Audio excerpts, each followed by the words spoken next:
Good evening. Welcome to Washington. I'm Doug McKelway in for Brett Baer. Happy 4th of July. Tonight is a time for celebrating our freedom. But in the wake of recent terrorist attacks abroad, there is also concern about our security. Tonight, New York is just one of many places that isn't leaving that up to chance.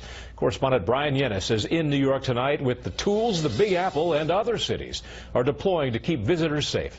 Good evening, Brian. What's the situation in the city tonight? Good evening, Doug, and happy birthday, America. You know, New York City is home to the nation's largest fireworks show. Some 3 million people will be packing New York City streets and rooftops to watch the 40th annual Macy's Fireworks Spectacular, set to start at 9:20 p.m. Some 56,000 pyrotechnics will be shot off from 5 barges along the East River. Now, given what has happened today in Saudi Arabia and the recent terror attacks in Orlando, Turkey, Bangladesh, and Baghdad, security is of top concern. And today, the NYPD has pulled out all the stops: Hercules counterterrorism units with big guns and heavy vests, patrol boats and divers, radiation detection units, and extra officers on the streets, some plain clothed, and some 1,200 who graduated from the academy on Friday. Just to say to all my fellow New Yorkers, you can rest assured tonight that NYPD has the situation well in control. It's going to be a wonderful night. It's going to be a great celebration. Come down, enjoy it.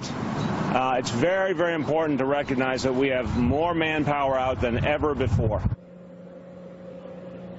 New this year, critical response teams ready to respond to simultaneous attacks at multiple locations by terrorists, as well as a new team of 8 elite vapor wake canines. These dogs are trained to track and sniff out sense in the air. They are the last line of defense for a suicide bomber in a crowd or somebody delivering a deadly package. Now, the vapor dogs were deployed for the first time yesterday after a blast went off in New York's Central Park. An 18-year-old tourist jumped on a rock and hit and his left foot was blown off from a homemade experimental explosive of some kind that was hidden underneath. Police believe it was the work of some sort of amateur or hobbyist. They do not believe it was terrorism connected.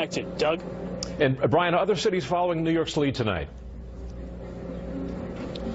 They are in their own right. Of course, New York City has the most resources nationwide, but they are, even though it's important to reiterate that there is no specific credible threat to anywhere in the U.S. for tonight. Now, Washington, D.C. has made some small changes, and they already have a tight security plan. Visitors will be required to enter to see security screenings, and security screenings will be set up in St. Louis and in Boston, as well as bag screening. Doug?